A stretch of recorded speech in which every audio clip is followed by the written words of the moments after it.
Hey everyone, thank you so much for joining. We're gonna start, I think, around 12:02 just to let others join in.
All right, welcome everyone. It's a little after 12, so I'm going to go ahead and begin. Thank you so much for joining us today for this hour-long webinar about the wastewater treatment plant case.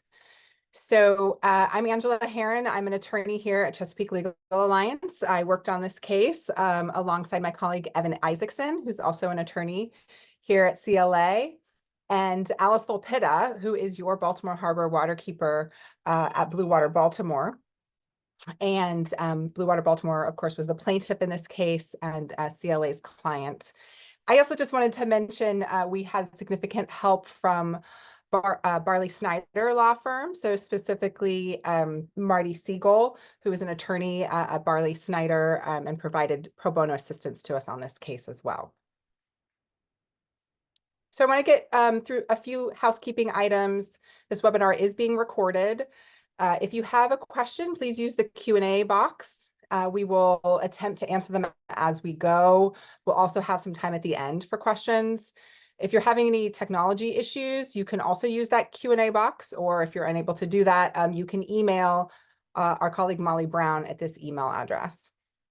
So to orient us all today, what we're going to be doing for the next hour, we're going to give you an introduction to our organizations. We're going to talk about the wastewater treatment plant case. It was a very long and complicated case. We're going to do our best to keep it at a high level and focus in on some important highlights and lessons learned. And then we wanted to take the opportunity to put the pollution impact and the success of the case in perspective for you. So to begin with Chesapeake Legal Alliance, or CLA, we're a nonprofit law firm located in Annapolis, Maryland. We provide free legal services to people and organizations who are working to protect the Chesapeake Bay and its watershed. So through our in-house staff and our network of more than 300 volunteer attorneys, last year we were able to leverage almost $7 million of free legal services for communities on behalf of better local water quality and a healthier, more restored Chesapeake Bay.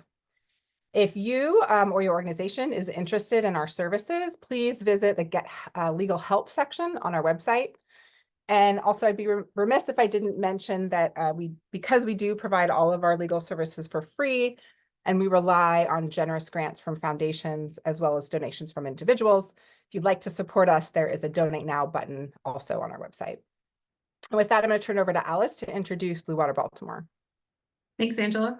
As Angela said, I'm Alice Volpitta, your Baltimore Harbor Waterkeeper. It's great to be here with everybody today. So very quickly, Blue Water Baltimore is a waterkeeper organization. So I have the honor of having the title Waterkeeper, but our entire organization is a waterkeeper organization. And what that means is that our work is really rooted in sound science and lived experience of community members within the Patapsco and Back River watersheds. Blue Water Baltimore takes a holistic approach to the issues of water quality and quality of life. And so we do everything from planting street trees to teaching people about the urban water cycle or how pollutants flow across our landscape, to advocating for stronger clean water policy and laws, and then ultimately holding polluters accountable. And so we are really relying on people just like you to let us know what's happening on the ground and in the water so that we can act on your behalf, on behalf of our membership, to restore the quality of Baltimore's local waterways. So that's kind of Blue Water Baltimore in a nutshell. You can find out more about us at bluewaterbaltimore.org. And we are also a nonprofit organization. And so I don't want to steal the spotlight, but we will also happily accept donations. Back to you, Angela. Yes, absolutely. Great. Thanks, Alice. So, and we're going to try to make this as conversational as possible. So there'll be a lot of back and forth. So many of you hopefully are already familiar with the case that we're going to discuss today. It did receive a lot of media attention. And really our focus today is to try to tell you the story of how the case started and the impact that the case has on Maryland and the greater Chesapeake Bay. So to start, the Patapsco and Back River wastewater treatment plants are the largest plants by far in the entire state of Maryland. So we knew that these plants' performance then is really critical to our bay restoration goals. CLA staff attorneys had been watching the implementation of new technology that was installed at these plants called enhanced nutrient removal, or ENR. We're going to try to avoid acronyms, but if it slips out, that's what that means. And again, hold us accountable. So if we slip out an acronym, put it in the Q&A chat box and we'll define it. So anyway, we were looking to see, how is this implementation of enhanced nutrient removal going? We've been watching this for years. And then at the end of 2020 and beginning of 2021, we were looking at Maryland's progress toward those bay restoration goals. And at that time, Maryland Department of Environment, or MDE, was stating that the state was on target to meet the goals based on exceptional performance by the wastewater treatment plant sector. So we were fact checking this and using EPA's Enforcement and Compliance History Online database, which reports the discharges from anybody that holds a permit to discharge into our waterways.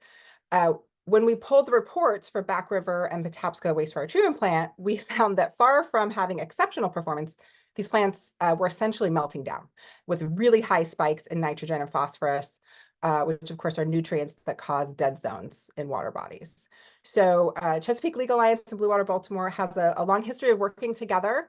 We've worked together on a number of matters. And so we reached out to Blue Water Baltimore knowing that these were in their watershed and shared what we had seen on ECHO and learned that Blue Water Baltimore was also seeing concerning things on the ground. So Alice?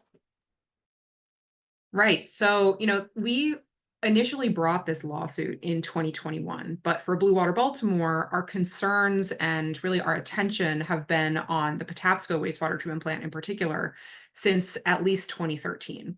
And so what you're seeing here on this slide on the right-hand side is all 49 of Blue Water Baltimore's ambient water quality monitoring locations. So throughout the year, we take measurements of different parameters of water health to see how healthy or sick our local waterways are.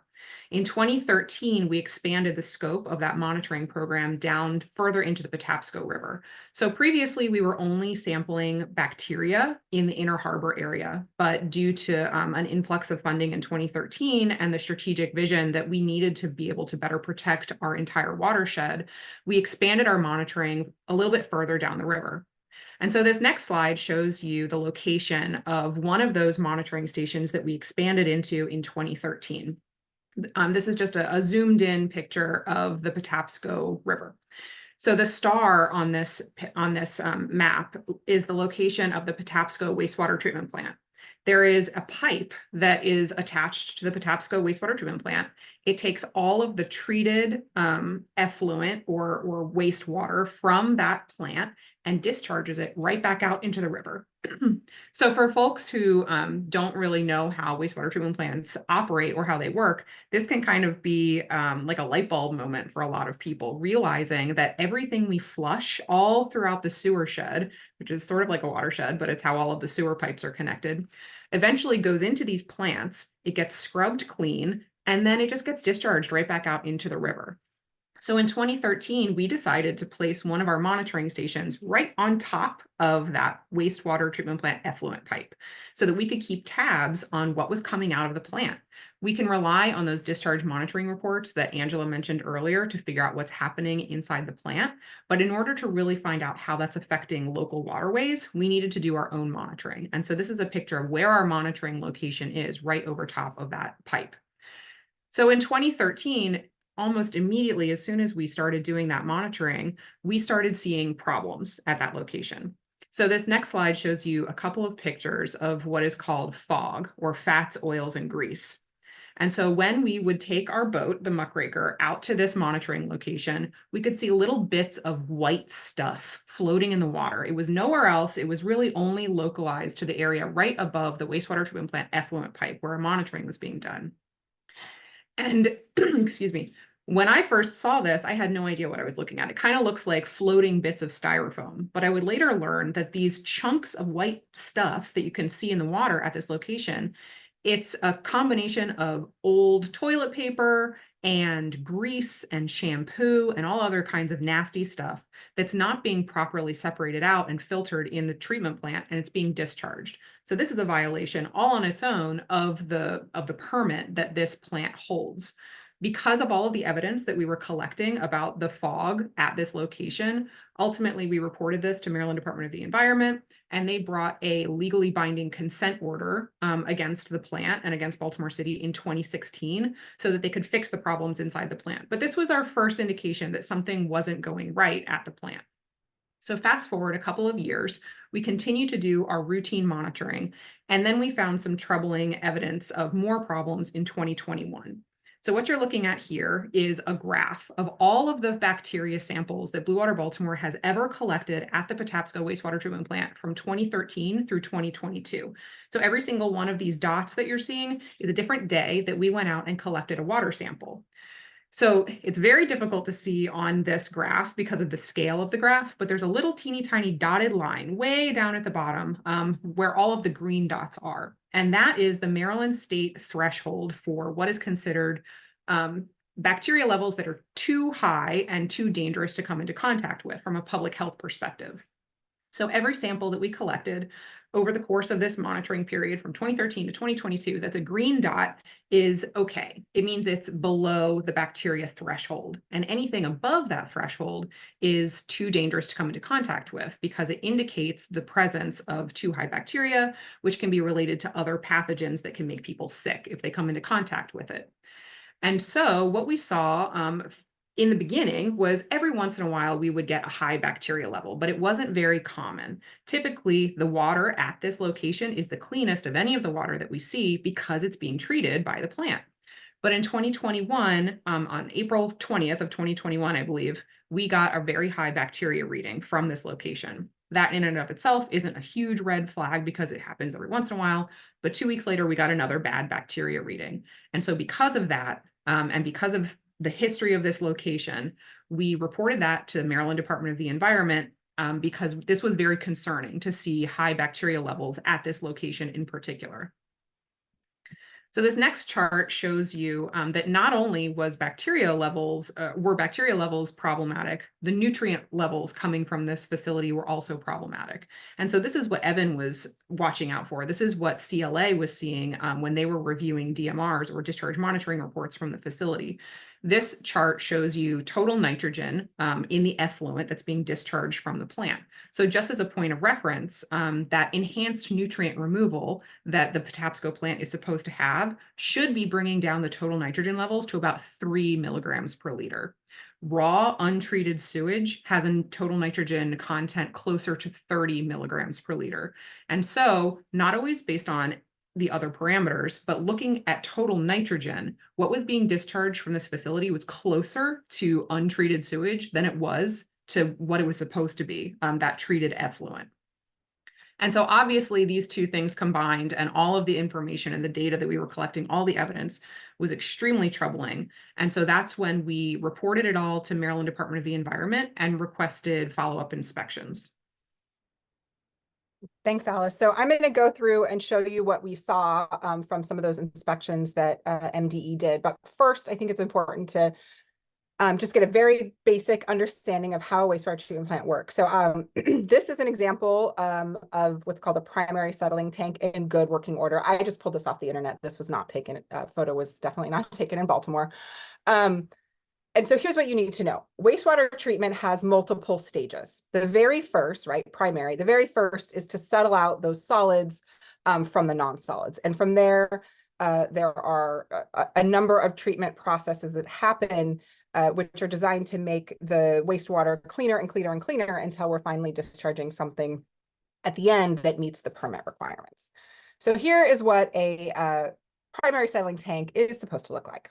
So the next photo is a photo of the Back River Wastewater Treatment Plant. It was actually taken in 2022, but we saw some like this in 2021 as well. This is a primary settling tank. You can see that there are a lot of solids on the top. The down here at the bottom, I don't know if you guys are seeing my cursor or not, but the idea of the primary settling tank, it has this arm that moves through and sort of stirs things up, and it was so congested with solids, this is a direct quote, that the mechanical metal arm, quote, fell off, making it non-functional. This is another photo of another primary settling tank at Back River. It was in such disrepair and had so many solids, it wasn't working, and it started growing vegetative growth. And then moving to Patapsco, what we saw, a lot of the automated processes were not being used. And so they were relying on staff, and they were very understaffed to do things like use a pool skimmer to skim things off of the primary settling tank. The photo on the right shows just a lot of trash and debris that has been overrun.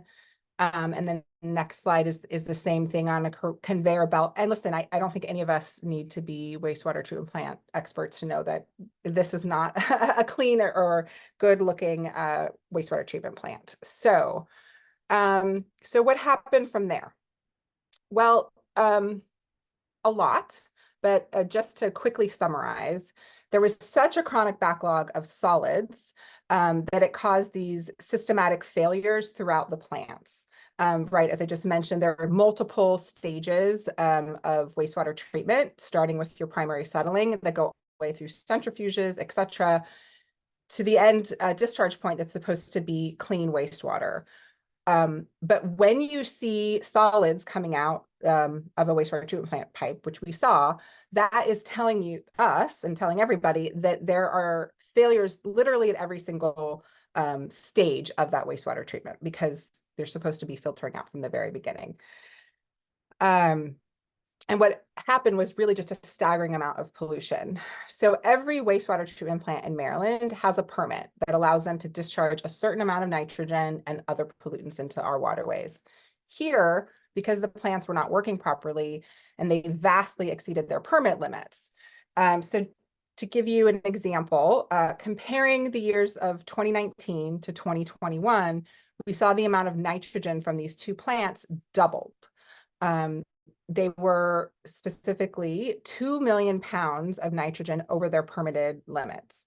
And to give you a context of how much 2 million pounds of nitrogen is, that's roughly equivalent to the amount of nitrogen discharged by all of the other wastewater treatment plants in the entire state of Maryland.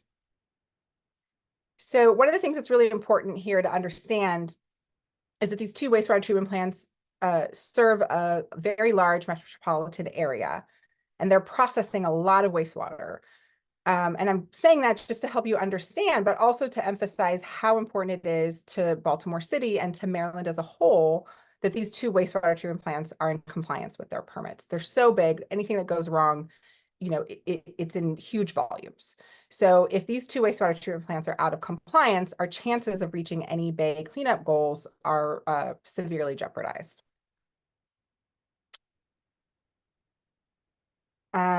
Okay, so just to give you a bit of an insight into why this happened, through inspections of Maryland Department of Environment and engineering studies, it was determined that there were a number of causes of these really catastrophic type failures. First, I think the most obvious was this deferred maintenance, really just neglecting to keep the plants in good working order, to replace parts as they should be replaced and put online. We saw widespread deficiencies in operations and maintenance. We did not have enough qualified staff. There were problems in water quality monitoring lab testing. And a lot of people ask us how this happened, right? People know that the state had invested a lot of money in this enhanced nutrient removal technology. And it's true, we did invest our taxpayer dollars and other dollars into this ENR technology, but unfortunately there was not the same, city investment in the basic upkeep of these plants. So the analogy I like to use to explain to people is it was a lot like getting a really fancy brand new Ferrari engine and putting it in an old broken down car with flat tires. You're not going to really get anywhere very fast unless you do that basic upkeep.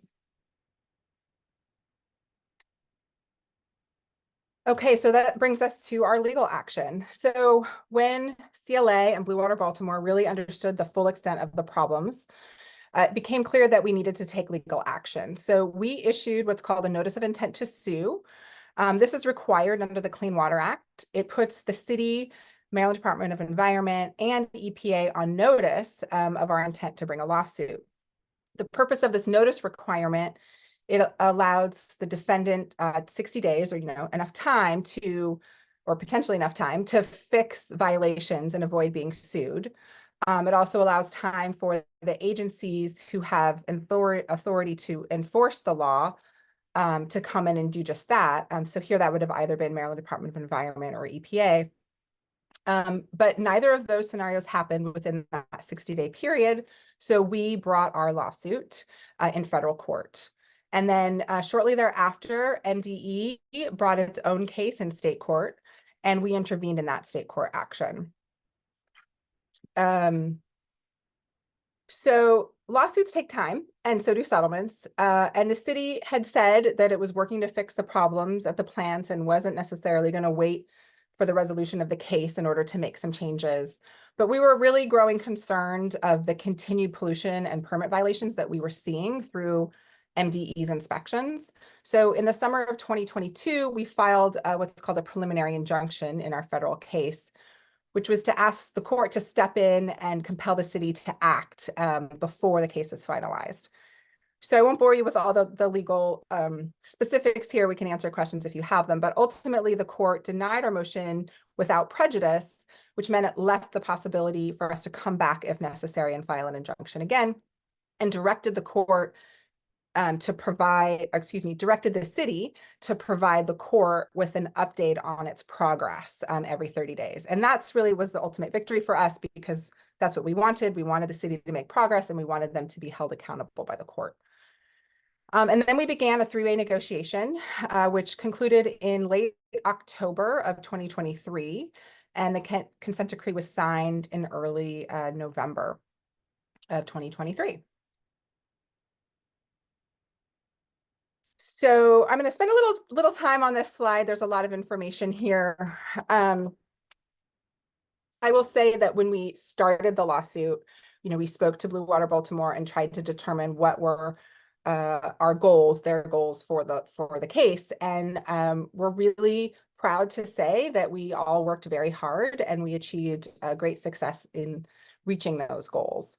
So one of the just most basic goals, of course, would to be have some sort of legally enforceable consent decree that would hold the city accountable for past violations, that would create an enforceable plan moving forward. And that's exactly what we did. We also wanted to make sure that that plan included adequate public notification. One of the main problems was that we were seeing that a lot of people don't even know that those wastewater treatment plant outfalls exist. They're submerged under the water. So we were successful at including in this consent decree a requirement that the city put new signs alerting the public both about the presence of the submerged wastewater treatment plant outfalls, but also on top of those signs, they have to install a red warning light, which turns on if any sort of sewage bypass. So if, again, going back to the wastewater treatment plant stages, if for some reason the wastewater treatment plant has to bypass any of those stages, they have to turn that red light on, which will just notify people that there was some sort of problems in the inner working of the wastewater treatment plant, and they can make their own decisions about whether or not to get into the water. So those warning lights are supposed to turn on and stay on for about 24 hours after a treatment bypass. We also really wanted to make sure that the city stayed on track toward full compliance, and we wanted to make sure that we had a third-party oversight. And so there is a third-party engineering firm that is overseeing the city's compliance in and progress towards reaching the goals of the consent decree and all of the work to be performed. I'm not going to go into all of the details of the work to be performed. If anybody has specific questions about that, we can go over it, or we can certainly share the consent decree with you too. We also really wanted to make sure there was transparency, so the public knew what was happening. And so to that end, in the consent decree, it requires the city provide quarterly updates online that show their implementation of their corrective actions, their progress tracking on ongoing projects. It also requires showing the date of completion compared to the actual, the date they actually complied versus the date that they were supposed to comply in the consent decree, if there's any difference there, and how much money they've spent on each project. There's also an annual public meeting for each facility, which addresses the progress towards complying with the consent decree. And then our other goal was to make sure that there was money put back into the communities that were impacted. And so what we ended up with was $4.75 million penalty, which is the highest water pollution penalty in state history. And of that $4.75 million, 1.9 of that is carved out, and Alice is going to go into some details more about this, but it's going to be put into a fund that will allow entities who are working on projects to benefit the Patapsco and Back Rivers to apply for grant funds to do these projects. So it's also important to know that that $4.75 million is not just the city writing a check to the state. The money goes to what's called a Clean Water Fund within Maryland. So it does go to the state, but it's earmarked for state activities, which would also benefit clean water. Excuse me, I'm just looking at my notes. Alice or Evan, did I miss anything on those direct impacts and outcomes?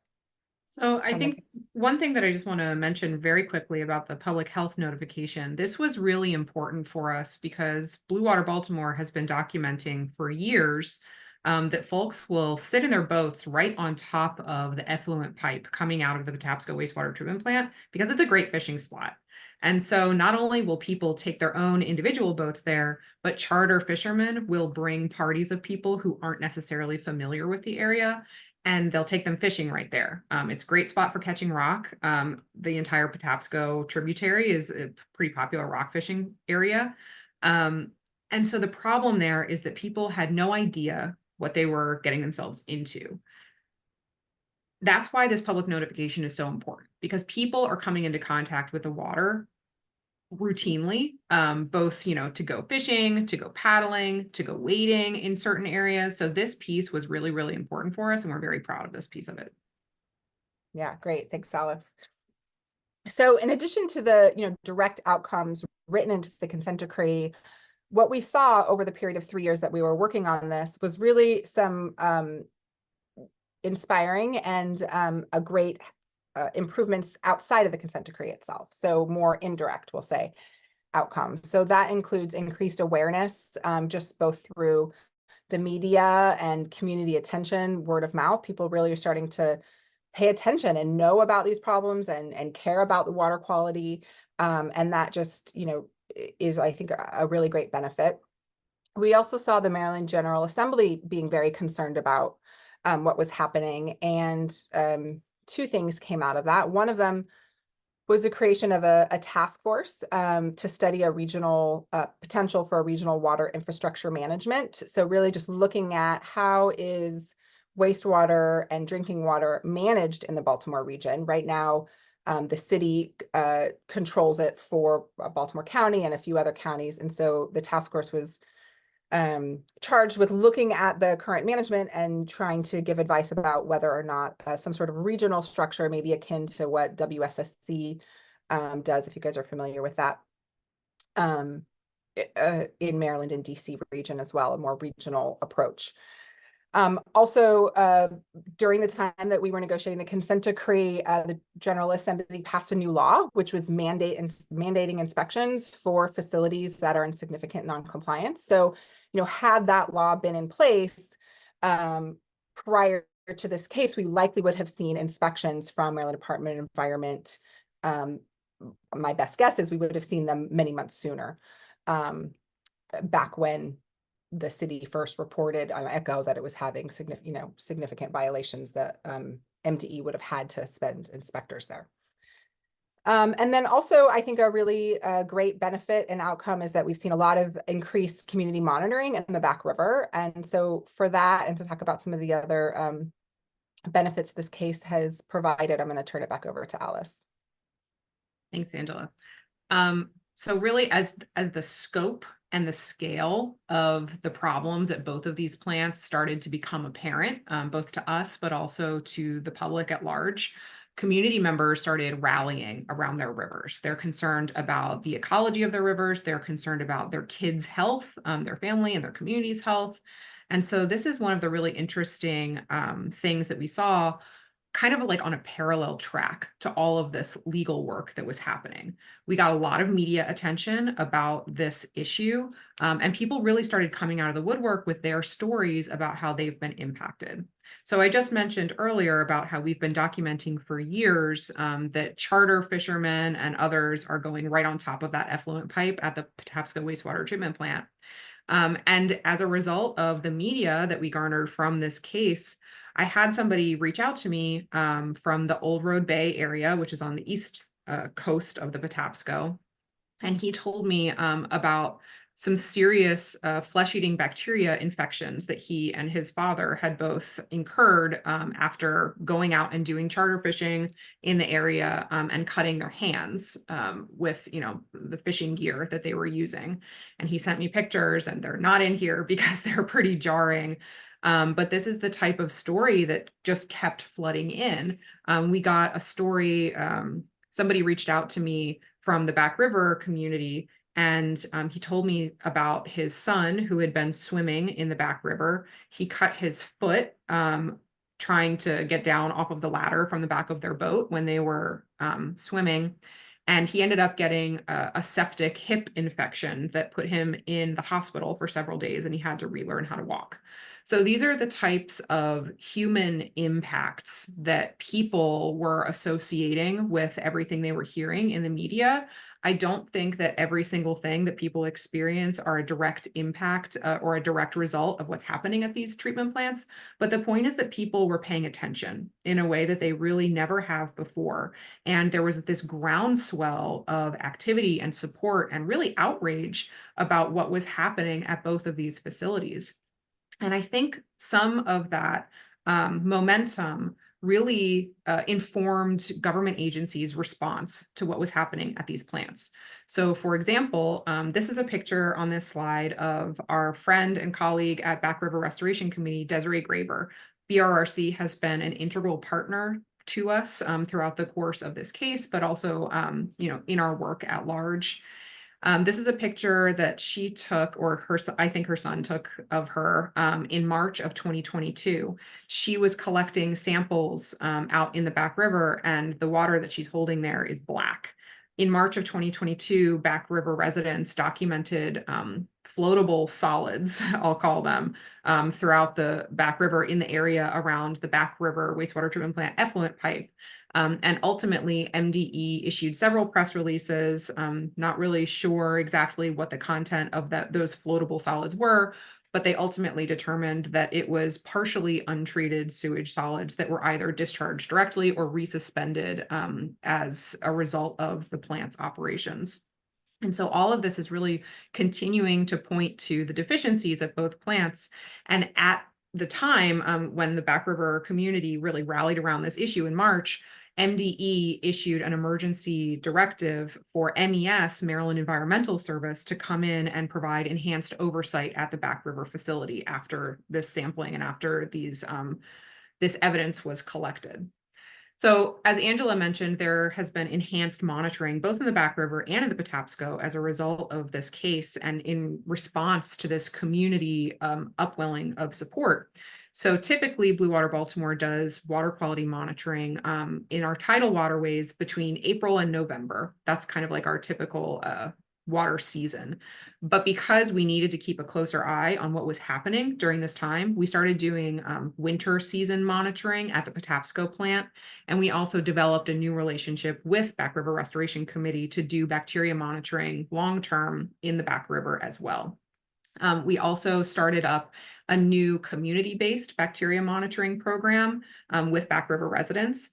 That's just like a one-day event where people come, they get trained how to collect a bacteria sample, and then they collect a water sample anywhere that matters to them, anywhere where they're coming into contact with the water, near their docks, near public boat ramps, things like that, out in the middle of the river. And then we run those bacteria samples for them so that we can get a snapshot in time of what's happening in the river to give people a better sense of whether or not it's safe to come into contact with their local waterways, which everybody has the right fundamentally to do. And that program was so successful and so popular that we are expanding it this year. So we should be doing that in the herring run again this year, the non-tidal herring run. And hopefully we'll be able to expand it even further. But this is the type of interest that we've really tapped into through this case. And people are really interested in what's happening. And the media has been really focused on what's happening as well. So one outcome of the case that Angela touched on earlier is this supplemental environmental project. So this is wrapped up. This is part of that $4.75 million penalty, but it's a chunk of that money. $1.9 million is set aside for the supplemental environmental project. And this is kind of the nexus between the legal process and the community interest that really organically built as a product of this case, because this substitute environmental project, or SEP for short, it's going to inject that funding right back into the communities that were worst affected. So the people who were tracking all of these solids in the river, the people who were telling me stories about themselves or their family members getting sick, this money is directed towards those communities. This money is directed towards the rivers and the ecosystems that were negatively impacted by the pollution that was being discharged. So this pot of money is being turned into a grant fund that will be administered by the Chesapeake Bay Trust, CBT. And CBT is a nonprofit entity with a long history of grant making. They've been used, but not exactly in this way, but in similar ways to distribute funding to groups like Blue Water Baltimore and other nonprofits for years. So this new pot of money, we're really excited about it because it's focused on addressing environmental justice issues within the areas that were most severely impacted. And so soon, actually tonight, CBT is hosting a listening session to tell people about this pot of money, about this project, and to hear from the communities how they want this money spent. So tonight at 7 p.m., there's a virtual listening session. There's a link to it here. Hopefully somebody can drop it. I'm not sure exactly how the chat functionality works, but hopefully somebody can post it or we can send it out later so that folks have this link to register for this listening session that's happening tonight. But CBT is hosting this and they will have more answers about how this program will be administered. But what the feedback that we've heard so far is that they want to hear from community members exactly how they want this money spent. And that's one of the things that we're really proud about within this settlement is that some of that money is getting reinjected right back into the communities that were worst harmed. Great, thanks. So with that, we're going to turn it over to Evan, who is going to share some information to try to put all of this into context. All right. Thanks, Angela. Yeah, so I'm going to do a little bit of cleanup just to flesh out some of what Angela had mentioned previously. So just to give a little bit of context, the Back River and Patapsco wastewater treatment plants are two of the three largest single sources of pollution in the entire 7-state Chesapeake Bay watershed. They are the two largest in Maryland, and they're quite a bit behind Blue Plains, which is the largest advanced wastewater treatment plant in the world. But taking that out of the equation, as you can see in this chart, it's far larger than any other source of pollution or any other wastewater treatment plant in the entire 7-state Chesapeake Bay watershed. So getting these two plants in proper working order is absolutely critical, obviously to the local waterways in Baltimore, but also to the broader Chesapeake Bay cleanup effort. Next slide, please. So on this slide, you can see how laws that were passed 10, 20 years ago that invested in that enhanced nutrient removal technology Angela mentioned earlier has significantly reduced nitrogen and phosphorus pollution to the Chesapeake Bay from Maryland's wastewater sector. 2009, sort of the baseline year for the current Bay cleanup arrangement that was supposed to end in 2025. And that Maryland had to write a watershed implementation plan for. And you can see that in that decade after the initial year, wastewater loads dropped significantly. And then they dropped even further into 2020 as both Back River and Patapsco's ENR upgrades, the enhanced nutrient removal technology upgrades, both kicked on.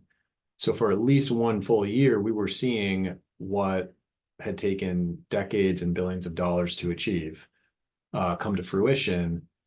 And so, yeah, there I was at my desk looking at Echo, admiring the what I thought I was hoping to admire the results there. And I wasn't alone. I know that some of the UMC's researchers were out there on their boats collecting information about how dissolved oxygen levels and other ecological factors were responding to that ENR upgrade at these two major wastewater treatment plants when, all of a sudden they started melting down. And what we thought was going to be an immense success story turned into, a multi-year catastrophe.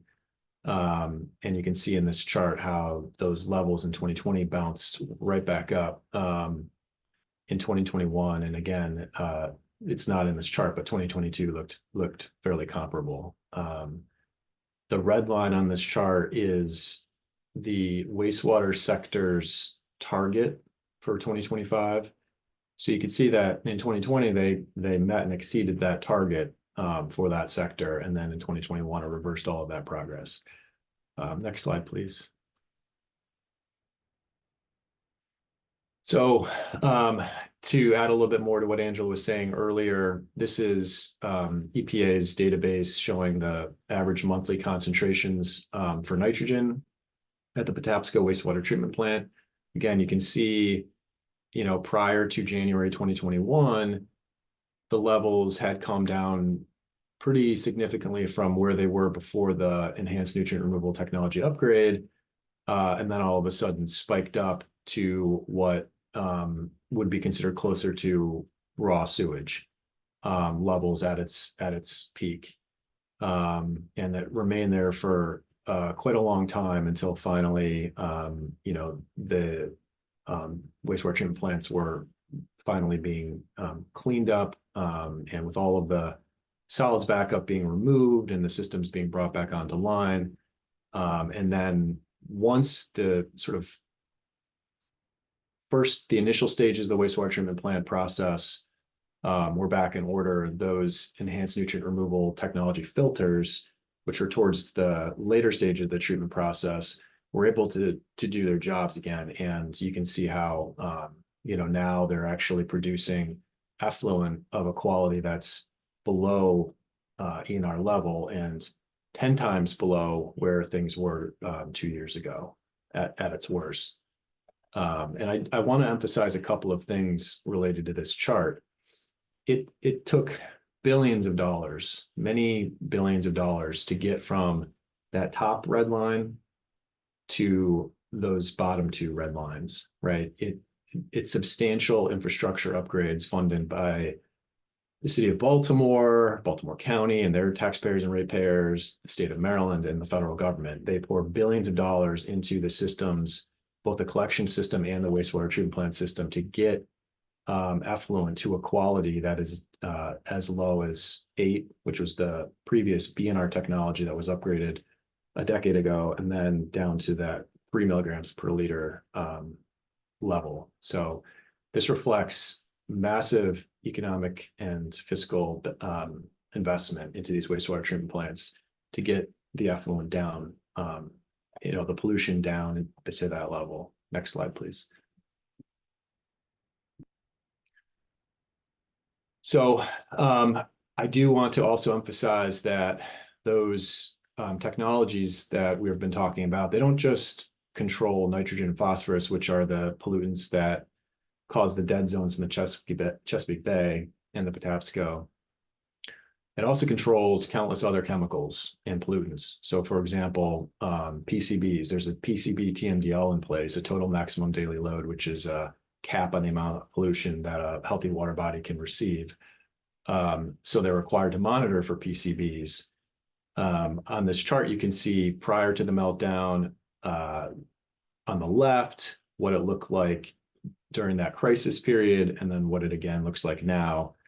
And on the right, I just pasted from a technical document I found, which monitored PCB levels before that enhanced nutrient removal technology upgrade at Back River and after. And, in this, they found a 96% reduction of PCBs, which is a very harmful chemical.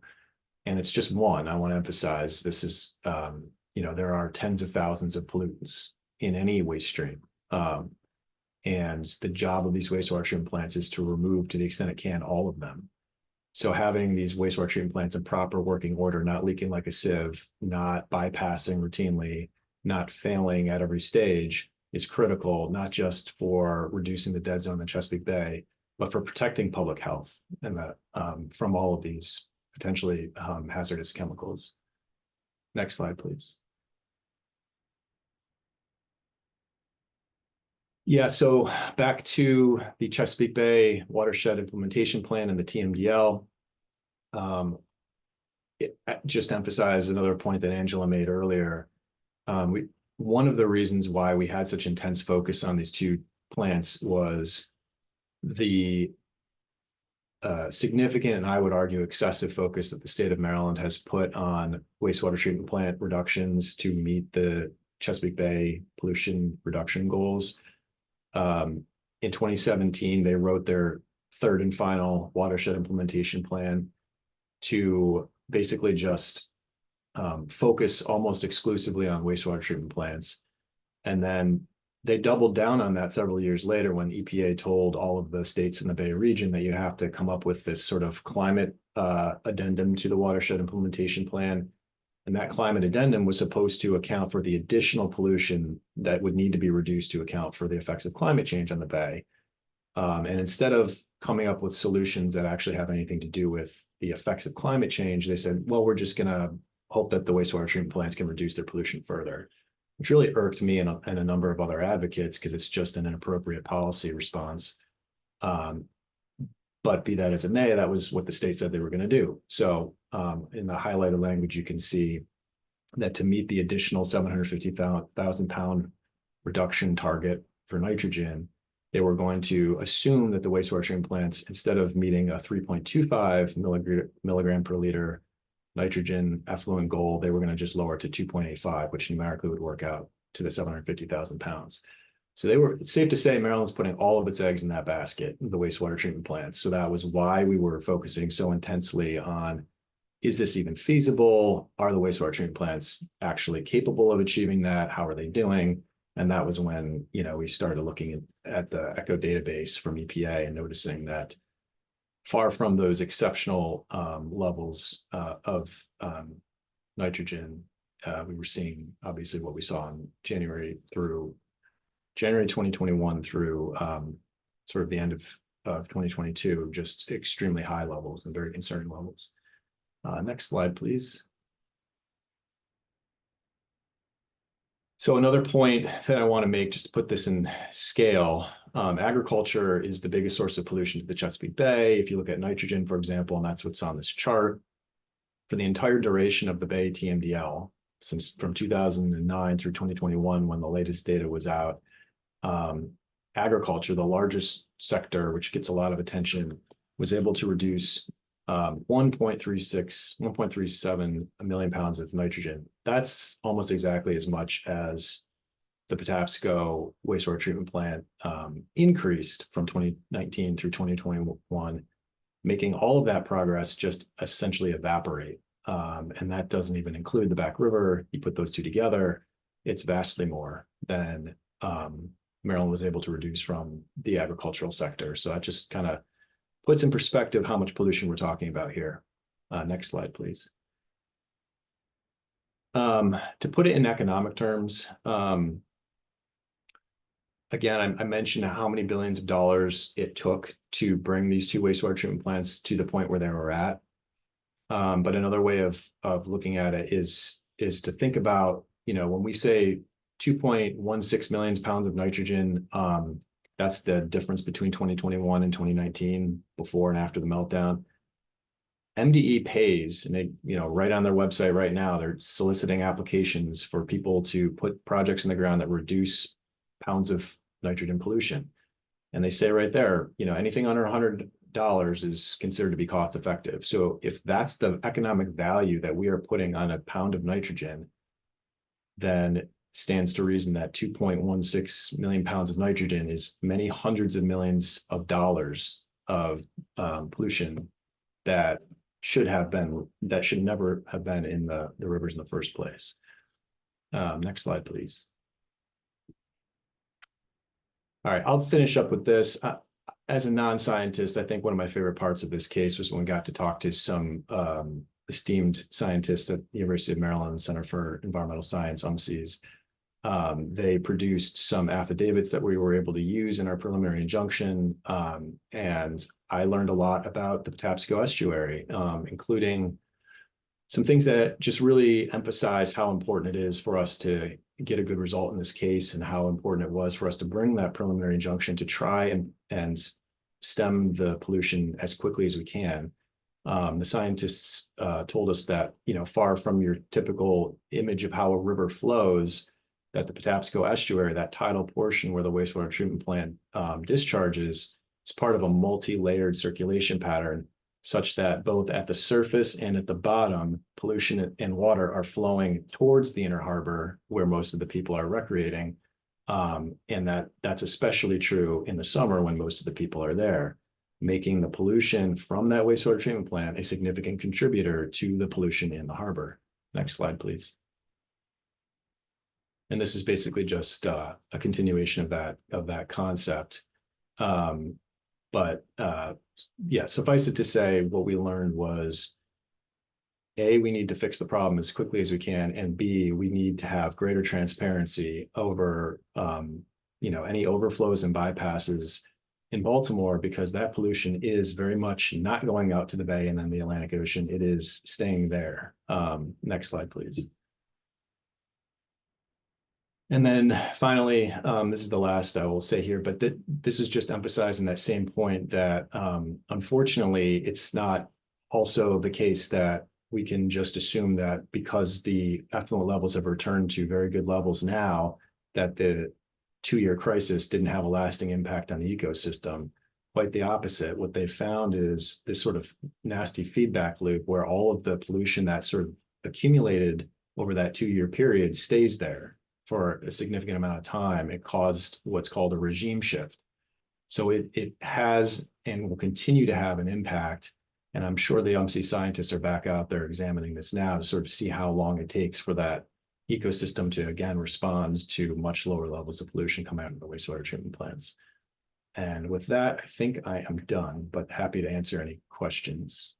Yeah, great. Thank you so much, Evan. And thanks, Alice. And thanks to the participants who have typed in questions in the Q&A. I think we have answered most of them already that are there, but I'll just give a few minutes to see if anybody wants to type in any additional questions, or Alice, I don't know if you're able to see the questions, if you wanted to provide any other additional. Yeah, I think one of the questions that had come in previously that I don't see in the Q&A, but I can touch on really quickly, is how CLA came to represent Blue Water Baltimore in this case. And so I'd like to touch on that really quickly.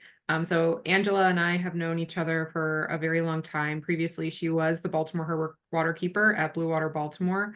And then she left the organization to begin working with CLA in 2019. Does that timing sound right? Yep. Okay. Yeah, yep. So as I mentioned earlier, the Patapsco wastewater treatment plant has been on Blue Water's radar. And so it's been on Angela's radar for many, many years. And so this case really is an interesting coalescing. It's a nexus of, our on the ground monitoring and also the previous history of knowing that this was an issue to be looking out for. And then CLA's own watchdog role, kind of checking in on the TMDL, that all converged. And so it was kind of a natural partnership. But the actual way that we approached CLA is through their intake form. So if anybody listening in on the call right now has an issue that they need legal assistance with, I highly recommend going through CLA to seek out pro bono assistance or to see if they can connect you with another pro bono attorney. So if you go to their website, there's a really easy intake form that you fill out, and they're very responsive to groups like ours and to individual people who are seeking out help. But I also realize that I'm probably stepping on CLA's toes by talking. Oh, that's great. much. That's the best plug. That's fantastic. That was a fantastic plug. Thank you. It's much Yeah. better coming from a client. And thank you, Will, who just posted in the link there to get help. Thanks so much for that, Alice. Are there any other new questions? I'm just looking through maybe to have a bit of a discussion about so what one person, an anonymous person, asked about problems at the plants from a worker's perspective, and I think Evan mentioned that there have been some articles about employees speaking out, but I also mentioned that there have been a few studies by engineers looking at, so Alice mentioned when things really started to get bad at the Back River Wastewater Treatment Plant. There's a lot more to this story that we haven't talked about. Like some of you might know when the plant caught on fire, for example. Like there's a lot of things that happened that we didn't cover. But when Maryland Environmental Services was asked to step in and oversee the plant management, there was also a requirement that a study be done by, again, a third-party engineer to evaluate what was going on. And if you're interested, we can definitely send you a link to that. It's a public document, and it does go into some details about some of the challenges that the workers were facing. And, it has been a concern of ours. There definitely have been some worker injuries, and unfortunately, even a fatality at one of the plants. And so, worker safety and just working conditions is, of course, a concern. It was a little bit hard to address directly in our federal case because, we're limited by the Clean Water Act and the violations specific to the Clean Water Act. But we were fortunate in terms of being able to work with Maryland Department of Environment very collaboratively and the city through the negotiations to come up with a robust consent decree that hopefully addresses those issues. So there's a requirement that they put together a new staffing plan. A lot of the violations that occurred were not just about that end of pipe pollution that came out, but the maintenance and operations. There are certain requirements in the permit that require the city to operate the plant in a certain way. And so our consent decree focuses on those as well. Alice or Evan, did you want to add to that, or are there any other questions? I'll add that both plants are, and Alice, you know better with the timeline, but they're subject to permit renewals, right? Under the Clean Water Act, it's every 5 years supposedly, and there's a new law that's requiring Maryland to hold closer to that every 5-year requirement. But they are coming up the permit renewal, and these permits are critically important to making sure that the terms of the permit are in line with the water quality standards of the Patapsco and Back Rivers and the Chesapeake Bay. So there's an opportunity for everybody here and for the public to weigh in, comment on those permits, and make sure MDE understands just how much people care that these plants are, that the pollution limits in there are adequate, and also that MDE is then enforcing those permit terms. And to that point, I just want folks to remember that chart that Evan showed about how much pollution was discharged just in 2 years that basically wiped out BMPs in the ag sector, because I think that that is a really staggering figure right there. And while these plants may be achieving their effluent limitations in their permit right now, we saw how quickly things can really start to go south. And so that's why we will continue to watchdog this issue. But public participation in that regulatory process is a really big part of this too. That's great. Thanks, Alice. That's a really, I think, a great note to end on. And I'm so proud that we hit right at 1 p.m. I'm just going to very quickly, sorry to speed through it, put up this last slide that has our contact information. You can also find our information on the website. And so if you think of a question after the fact, please feel free to reach out. And thank you so much for joining us.